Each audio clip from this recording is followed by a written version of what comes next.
So I want you to try and picture a map of human history. Okay. And right in the middle of this map, there's this, like, jagged, bloody border drawn in really thick red ink. And it's labeled the war between science and religion. Right, yeah. The classic battleground. Exactly. I mean, we've literally been taught to look at that exact map since we were children, you know. On one side, you have the enlightened scientists, and they're bravely holding up this torch of reason. And then on the other side, it's the dark, monolithic forces of theology just constantly trying to blow that torch out. Yes, that's the exact narrative. It suggests that these two forces, science and religion, have just been locked in this eternal, uncompromising death match since basically the dawn of human civilization. It's an incredibly pervasive framework. I mean, we see it everywhere in modern culture. Oh, absolutely everywhere. Yeah, from passing comments and documentaries to, honestly, the way we structure our entire educational curriculums, we really crave history to be categorized into clear heroes and villains. We want the good guys and the bad guys. Exactly. We want to know exactly who was suppressing the truth and who was bravely fighting for it. But when you actually bypass the popular summary and look at the primary sources of historical theology, which is what we're doing today. Right. When you do that, that neatly drawn map just completely disintegrates. You find yourself navigating this intellectual landscape that is far more complex, much more interdependent, and surprisingly cooperative. And that right there is the core mission of our deep dive today. We're going to completely dismantle this popular warfare narrative. What historians actually call the conflict thesis. The conflict thesis, right. Because you've likely heard the stories, right? The church universally teaching the earth was flat, or hunting down scientists who dared to question biblical literalists. The standard talking point. Yeah, the stuff everyone just assumes is fact. But we're looking at three incredibly revealing sources today that suggests this entire narrative was largely, well, manufactured in the late 19th century. Which is just a fascinating shift in perspective. Totally. So we're drawing on this great article from The American Conservative by Paul Dickson. It's titled Debunking the Conflict Thesis. And we're pairing that with the actual text that basically helped start the fire. Andrew Dickson White's massive 1896 book. Yes, A History of the Warfare of Science with Theology and Christendom. Such a long title. Very 19th century. Yeah, it really is. And finally, we're going to synthesize the sort of philosophical fallout with Carl E. Johnson's retrospective essay, The Status of Theology.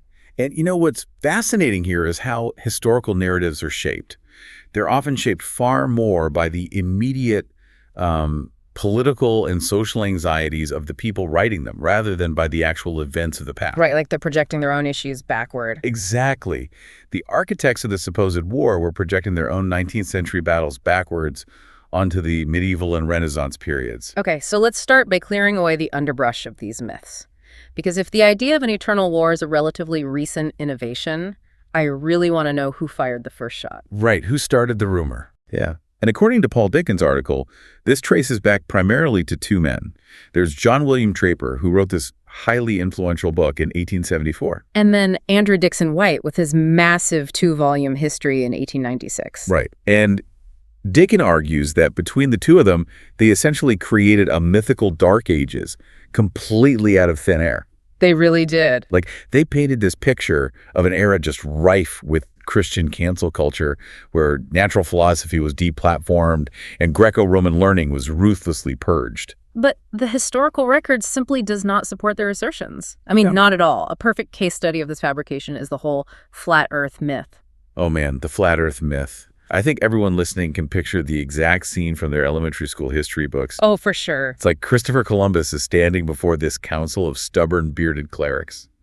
And he wants to sail west to find a new route to India. And the church opposes him. Right. Because they insist the earth is flat, and they are just terrified. Columbus is going to sail his fleet right off the edge of the world into this dark abyss. Yeah, and Dickens explicitly dismantles this in his article.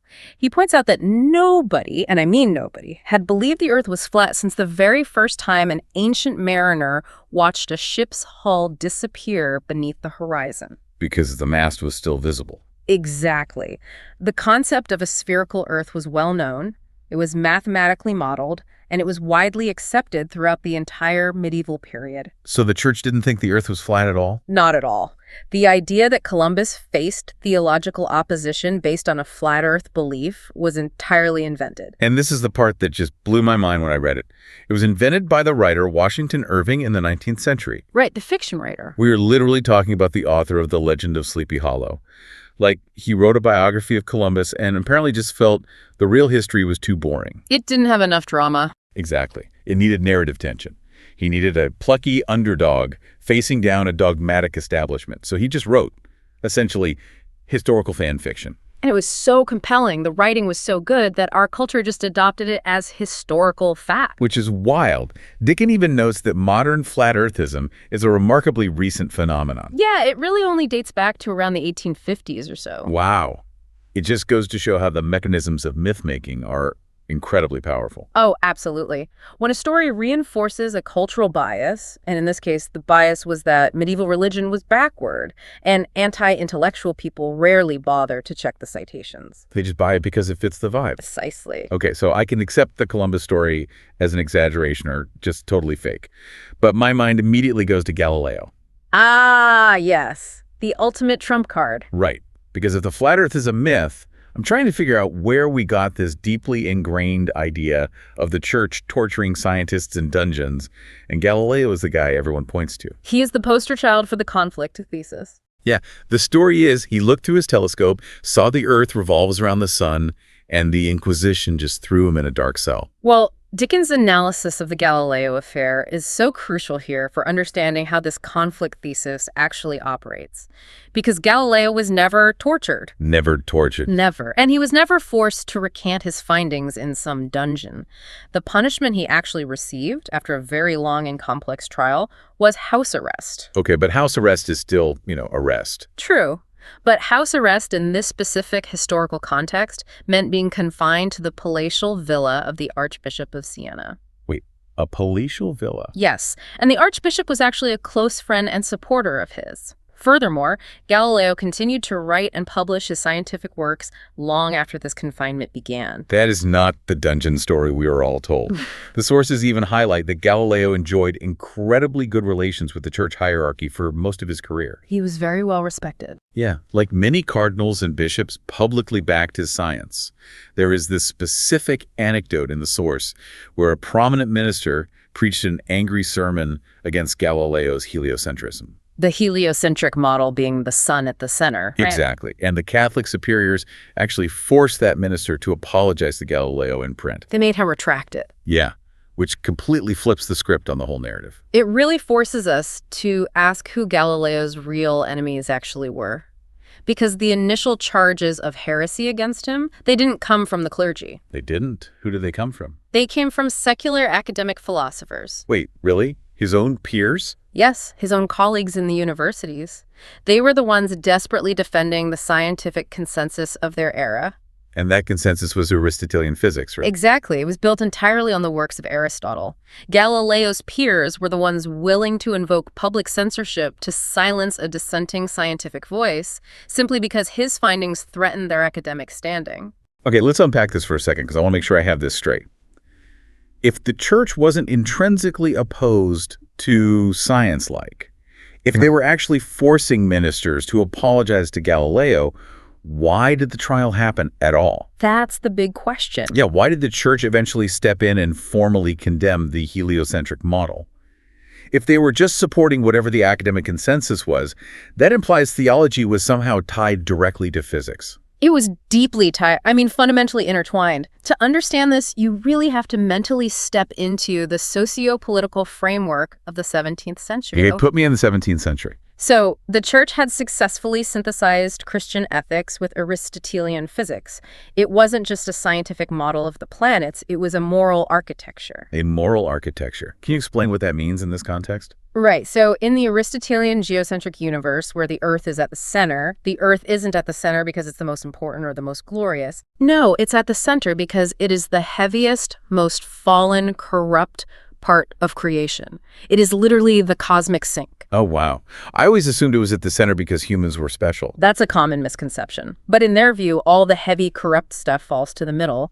And then the heavens, which revolve around the Earth, they're made of a perfect, unblemished fifth element. The ether. Exactly, the ether. So it's literally a physical map of a spiritual reality. Yes, exactly. Like down is heavy, corrupt, and fallen, and up is light, perfect, and divine. Right. It's literally the exact structure of Dante's Divine Comedy, moving from the heavy, frozen center of hell up through purgatory to the perfect celestial spheres. You nailed it. And the entire mechanism of their society relied on that synthesis.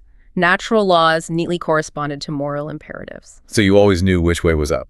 Both physically and morally, yes. You always knew where you stood in the hierarchy of the universe. Okay, so when Galileo comes along. When Galileo points his new telescope at the moon and says, hey, look, the moon has mountains and craters just like Earth. Oh, meaning it's not made of perfect, unblemished ether. Exactly. And then he argues that the Earth itself is moving through the heavens. He is breaking the moral geography of the entire universe. He's taking the heavy fallen Earth and throwing it up into the perfect heavens. Right. Galileo wasn't just threatening a specific, literal interpretation of a Bible verse about the Earth standing still. He was threatening the entire philosophical synthesis that held European society together. Okay, that makes so much more sense.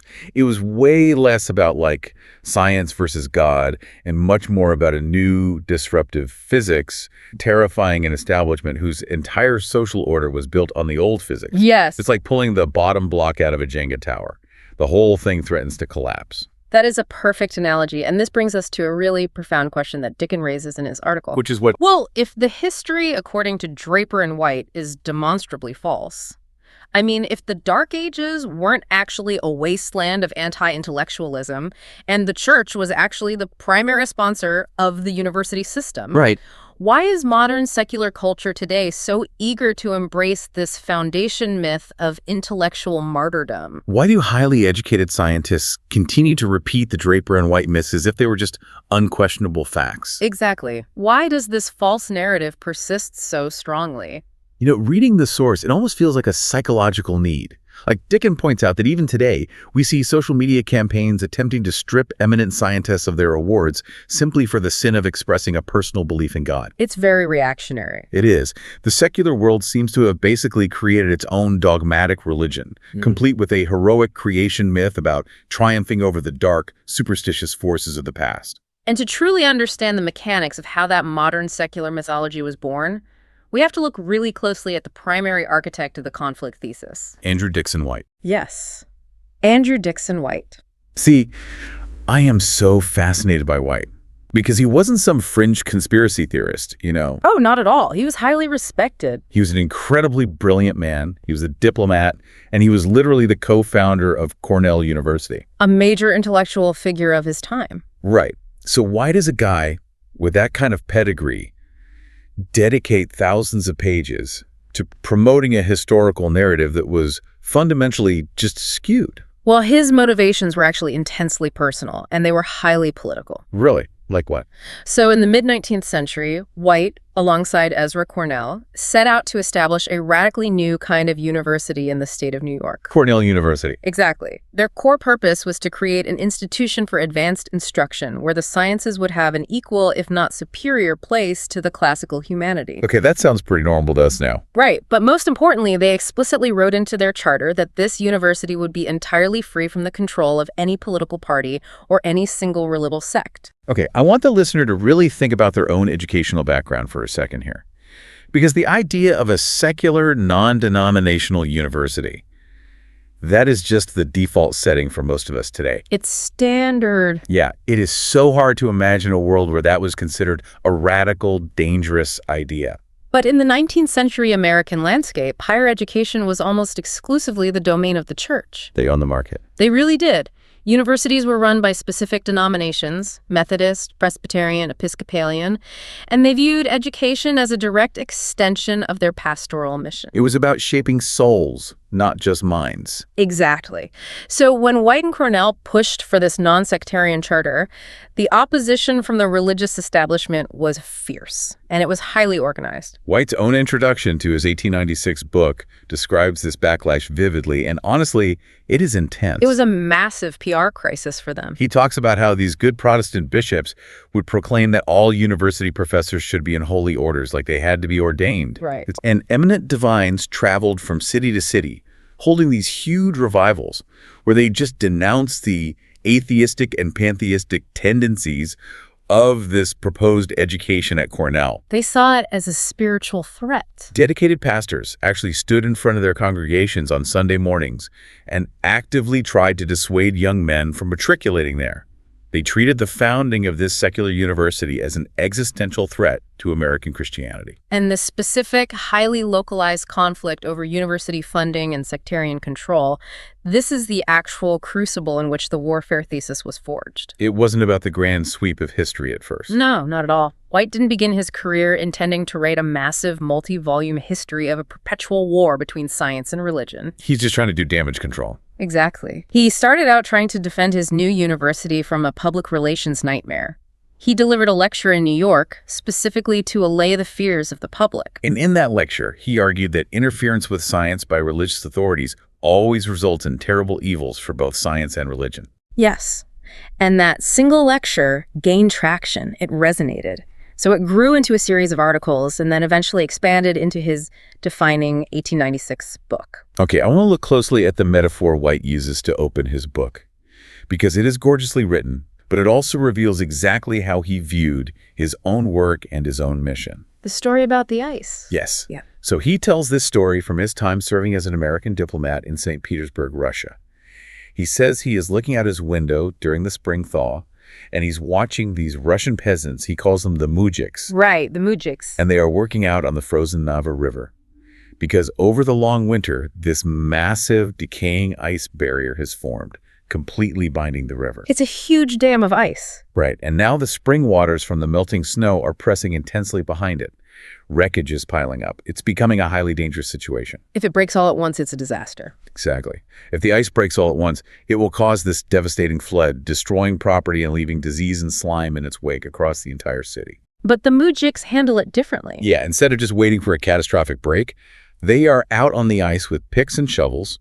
They are patiently breaking up the barrier, letting the sun in, creating these little channels so the ice will dissolve gradually. So the river can flow safely and naturally to the sea. Right. And White explicitly compares himself and his historical writing to those Russian mujiks. It's a very revealing metaphor. It is. He says the decaying mass of outworn thought is the medieval dogmatic theology of the church, and the pressure building up behind it. That is the unstoppable tide of modern scientific discovery. So he sees himself as releasing the pressure. Exactly. White is essentially saying, I am taking my pickaxe to this old theology, not to destroy the river, but to let the stream of pure religion flow unimpeded. And this is the vital nuance that modern secularism often just completely strips away from White's legacy. He wasn't anti-religion. He was not. He did not view himself as an enemy of religion. He had been bred a churchman himself. His most cherished friendships were with deeply religious people. He genuinely believed his struggle was not between science and religion. No, it was between science and dogmatic theology. That distinction is everything.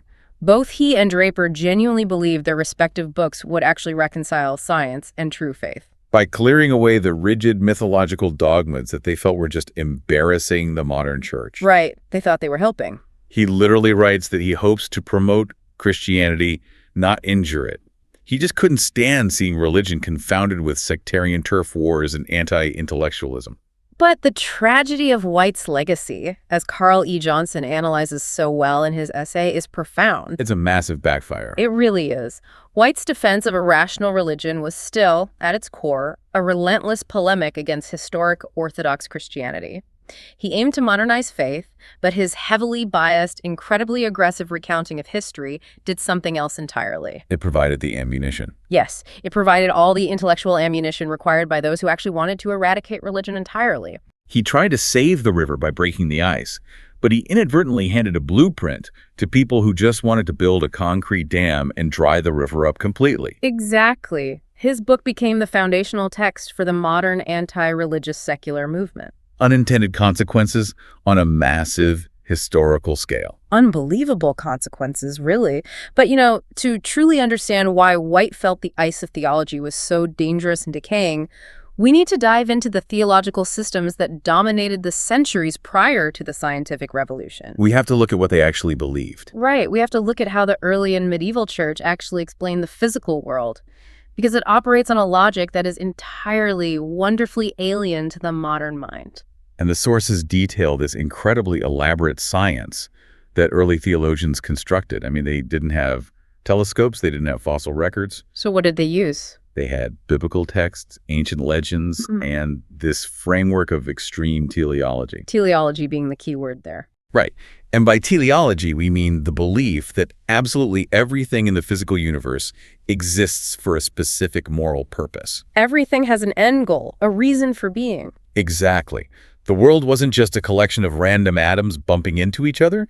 It was a highly curated classroom designed by God for the instruction, punishment, or utility of mankind. And the debate over the timeline of creation is a prime example of how this teleological science operated in practice. Oh, this part is fascinating. The early theologians were wrestling with the two accounts of creation in Genesis. One suggests a sequential, 6-day process, while other scriptural verses suggest God simply spoke the universe into existence instantaneously. So they have an apparent contradiction they need to solve. Exactly. And intellectual heavyweights like St. Augustine and St. Thomas Aquinas exerted immense energy trying to reconcile this. Augustine's reasoning here is where you really see the gears of this ancient mindset turning, because he suggested that God created the actual substance of all things instantaneously. Boom, it's there. Right. But the unfolding and shaping of the world into what we see, that took 6 days. But then he asks, why 6 days? Why not 10 days? Why not 100? God is omnipotent. He doesn't need time. Exactly. Augustine reasons that God didn't need the time. He chose 6 days specifically because 6 is a perfect number in mathematics. Meaning its factors add up to itself. Right. Its factors 1, 2, and 3 add up exactly to 6.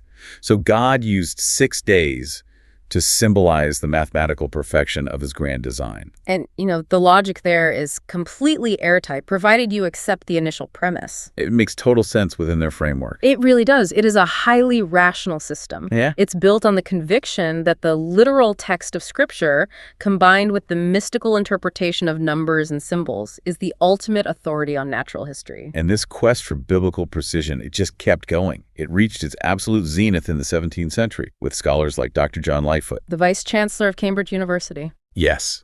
Imagine dedicating your entire academic life to cross-referencing biblical genealogies and ancient lunar calendars. A massive undertaking. Massive. So Lightfoot completes this exhaustive, lifelong study, and he confidently declares that the universe and man were created by the Trinity on October 23, 4004 BC. The level of precision is just striking. Oh, it gets better. Because he went so far as to pinpoint the exact time of day. Right, the time of day. Exactly 9 o'clock in the morning, like right after a cup of coffee. I know it's easy for us, sitting here in the 21st century, to look back at Dr. Lightfoot and just chuckle. It sounds absurd to us. It does. But we have to realize this wasn't fringe pseudoscience in the 1600s.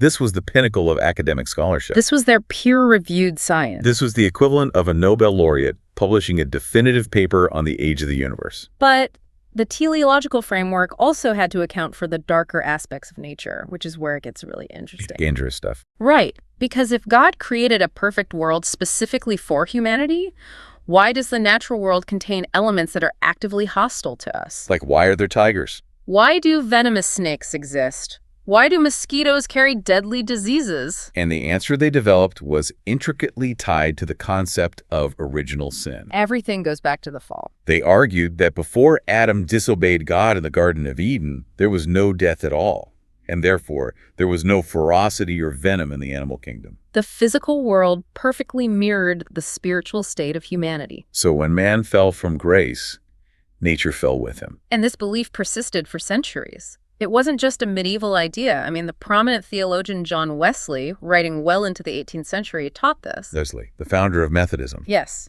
He taught that before the fall, the spider was as harmless as the fly and didn't lie in wait for blood.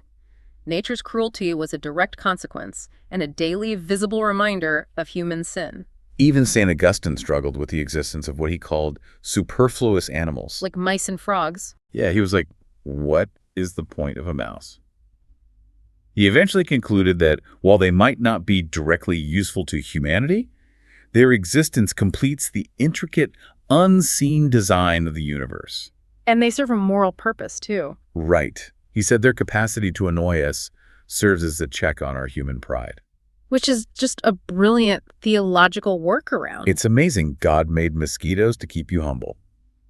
And this deep desire to wring a moral lesson out of every single creature gave rise to the bestiaries. Ah, the bestiaries. These were medieval texts, the most famous being the Physiologus, which basically functioned as the encyclopedia of the animal kingdom for hundreds of years. But it wasn't a biology textbook in any modern sense. Not at all. It didn't care about how animals actually behaved in the wild. It only cared about what spiritual truth they represented. The physical reality of the animal was entirely secondary to the moral point it was making. Could you give the example of the pelican? Sure. So the pelican, for example, was widely believed in these texts to pierce its own breast, to nourish its starving young with its own blood. Which is biologically false. Completely inaccurate. But it was universally accepted as a scientific fact because it served as such a perfect, compelling symbol of Christ's sacrifice for humanity on the cross. If the biology didn't fit the theology, they just went with the theology. But my absolute favorite example from the sources, and the one that really shows how far they were willing to stretch biology to fit the text, is the antlion. The antlion is incredible. It's so weird. So the writers of the Physiologus were trying to explain this obscure Hebrew word they found in the book of Job. And they couldn't figure it out, so they simply invented a hybrid animal. Out of thin air. Yep. The text explains that the antlion's father has the shape of a lion and eats flesh, and the mother has the shape of an ant and eats herbs. And the mechanical outcome of this union Is a creature born with the front half of a lion and the back half of an ant. which makes no biological sense whatsoever. Right. And because of this divided nature, it can't eat flesh like its father, and it can't eat herbs like its mother. So, unable to sustain itself, it just perishes. It starves to death. It's a bizarre biological tragedy. But it was invented entirely to serve as a metaphor for a person who is spiritually divided and cannot fully commit to God. The moral lesson came first. The animal was constructed to fit it. I read another example from a Franciscan monk named Bartholomew. He described dragons cooling their burning blood by opening their mouths to the wind. Dragons, just stated as a fact. Right. And he says the dragon sees a ship in a great storm. It flies against the sail to get the cold wind, and its massive weight actually overthrows the ship. It literally reads like fantasy literature to us today. Lord of the Rings stuff. Exactly. But you have to remember, their mindset assumes that the universe is a text written by God. A physical text. Right. And every animal is just a word in that text. The job of the scientist isn't to observe the animal's natural habitat. It is to interpret what that specific word means in the context of the divine sentence. But here is where the rubber really meets the road for this whole system. Because this highly symbolic, hyper-localized worldview works totally fine when you are living in a relatively small geographic area in Europe or the Middle East. Right. Your world is small. You can afford to sit around and philosophize about dragons and antlions. But early global exploration must have acted like a sledgehammer to this worldview. Oh, it was devastating. Because Columbus, Magellan, Vasco da Gama, they start crossing massive oceans. They land on entirely new continents. How on earth did the theological establishment explain the sheer volume of new, wildly different animals they were suddenly bringing back? It was a massive problem. The Age of Discovery essentially initiated a slow-moving crisis for biblical literalism. It broke the map. Literally and figuratively. As explorers mapped new continents, the existing theological framework began to groan under the weight of empirical reality.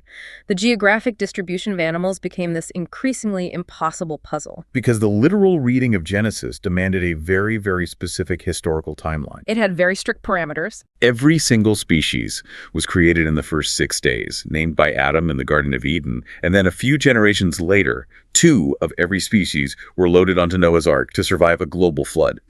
Right. And critically, the Ark is recorded as landing in only one specific location when the waters receded. Mount Ararat. Yes, Mount Ararat in the Middle East.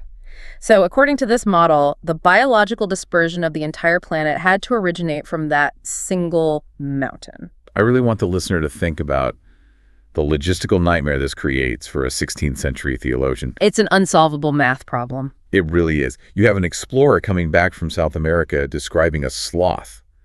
Now, sloths are incredibly slow, highly specialized creatures that live in very specific jungle canopies. They hardly move. Right. So the theologian has to figure out how a pair of sloths climbed down Mount Ararat, traversed the harsh deserts of the Middle East, somehow crossed the massive oceans because the idea of Pangea wasn't a concept yet, and settled perfectly in the Amazon rainforest. all without leaving a single descendant or fossil anywhere along the route. It's absurd. Or consider the marsupials of Australia. How did kangaroos and koalas navigate across the globe, from Turkey to the Australian outback? The source mentions a 16th century Jesuit missionary named Joseph Acosta, who was deeply, deeply troubled by this very issue. So Acosta. Acosta possessed a really sharp, logical mind. He looks at the unique fauna of the Americas and basically writes, "You cannot tell me that men caught in a terrifying storm took the time to load up wolves and foxes onto their ships to sail to Peru." He's like, this doesn't add up. It was becoming a glaring intellectual absurdity to anyone paying attention. So to maintain the literal ark theory, these scholars had to perform incredible mental gymnastics.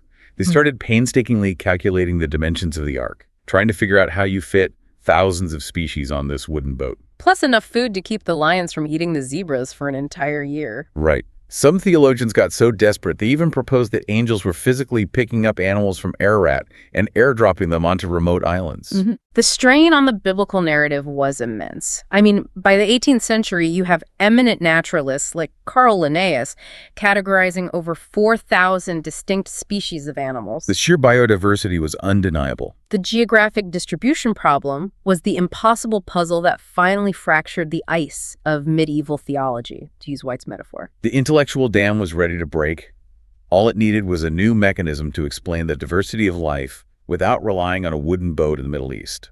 And in 1858, the dam didn't just break, it was utterly obliterated. Darwin. Charles Darwin, and independently Alfred Russel Wallace. They presented the theory of evolution by natural selection to the Linnaean Society in London. And that provided the exact mechanism the scientific community had been starving for. Yes.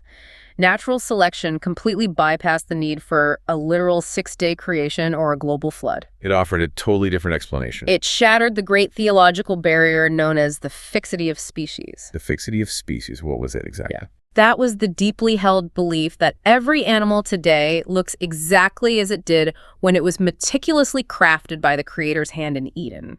It never changed. Okay. So natural selection says things do change. Constantly, over vast amounts of time. So the reaction from the religious establishment was predictably explosive. Completely explosive. Because it wasn't just a disagreement over biology anymore. It was perceived as a direct, catastrophic assault on the dignity of God and the special elevated status of mankind. It struck at the core of their anthropology. Right.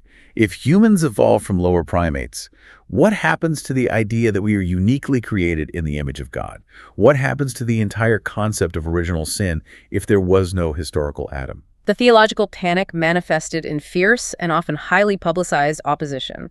A famous example from the sources is the debate at the British Association. Oh, Wilberforce and Huxley? Yes. Bishop Wilberforce confronted Thomas Huxley, who was widely known as Darwin's bulldog. He was a fierce defender of the theory. Very much so.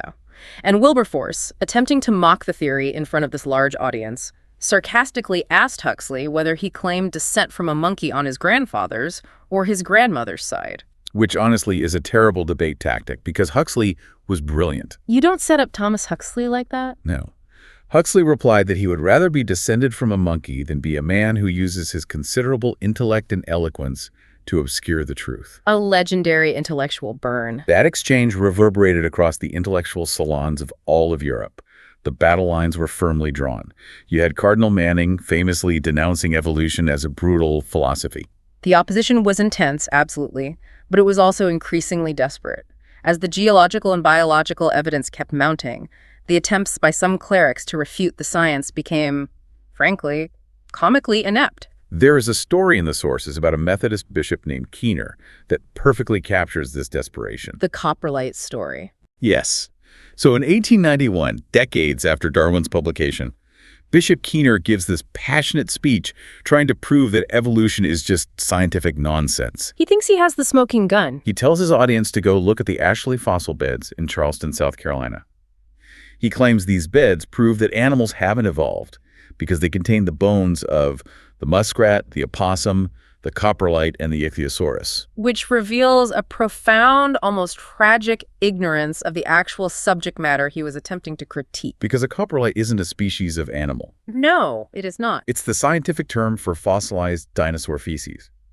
You literally have a highly respected bishop standing at a podium, passionately citing fossilized poop as a distinct animal species to disprove one of the most rigorous biological theories in human history. It's incredible.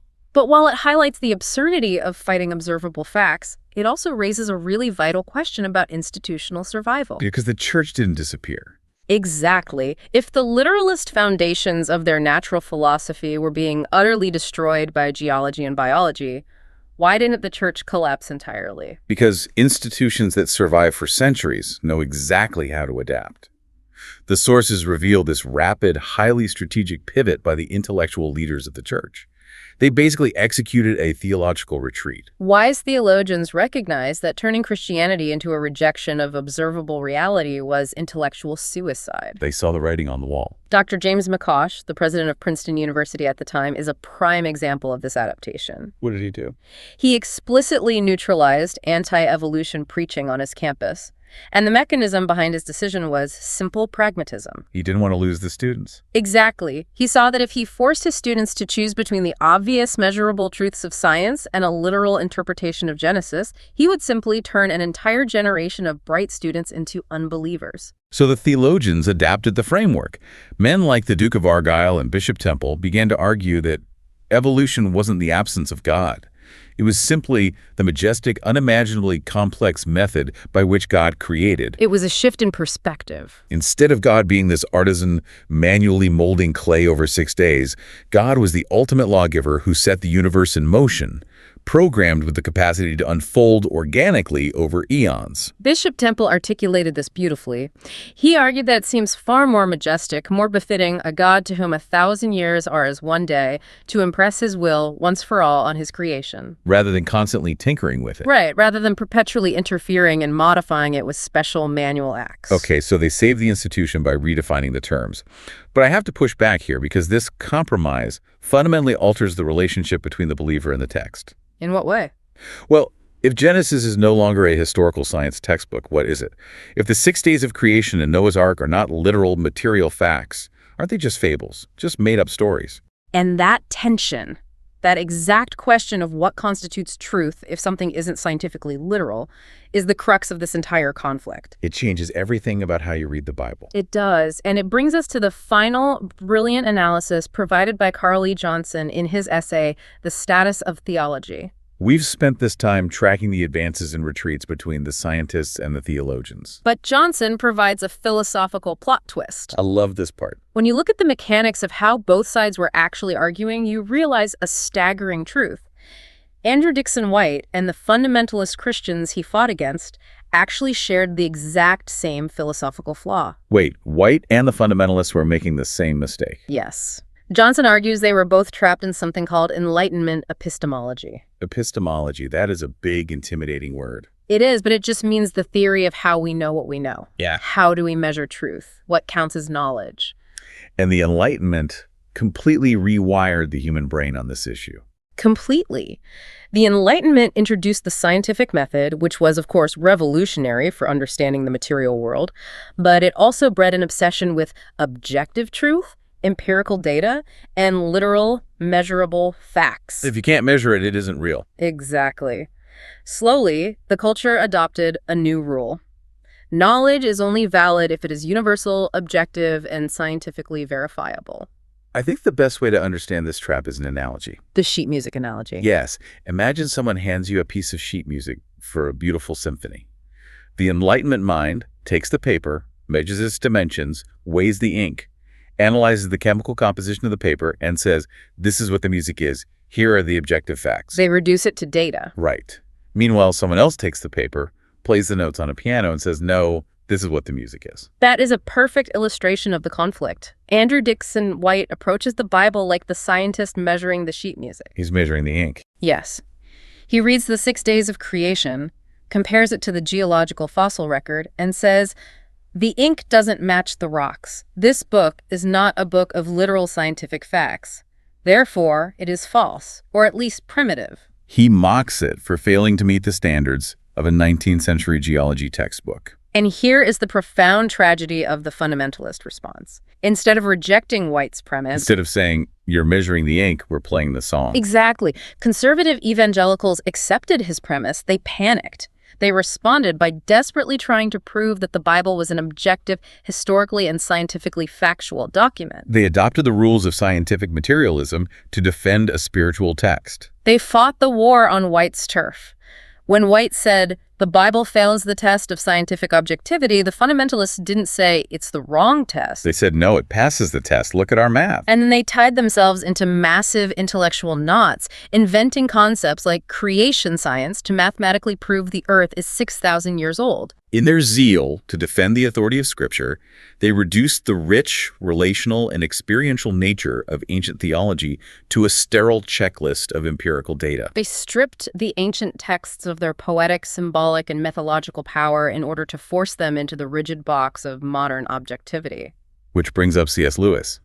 Johnson mentions him in the source, and Lewis provides the ultimate escape hatch from this trap. Lewis is brilliant on this. Because Lewis wasn't a fundamentalist, but he was a highly orthodox Christian thinker. How did he navigate this trap? Well, Lewis anticipated what theologians now call a post-liberal view. He understood that human intellect is abstract, but human reality is concrete. What does that mean, concrete versus abstract? We experience life like pain, love, petting a dog, watching a sunset as concrete, messy realities, but we have to use abstract language to talk about them. Okay, I follow. Lewis recognized that the Enlightenment demanded abstract, objective certainty, which is actually terrible at capturing concrete reality. Therefore, Lewis championed the myth approach to theology. Okay, we have to clarify the word myth here, because in modern conversation, myth just means a lie. Like, it's a myth that you should wait 30 minutes after eating to swim. Right, but in literary and theological terms, a myth is not a lie. A myth is a narrative that conveys a profound, universal truth about the human condition, regardless of its literal historicity. It's a story that points to a deeper truth. Exactly. And Lewis argued that Christianity, specifically the incarnation of Christ, is a true myth. A true myth? He meant that it has all the imaginative, universal, story-driven power of a great myth, like the dying and rising gods of ancient pagan cultures, but with one crucial distinction.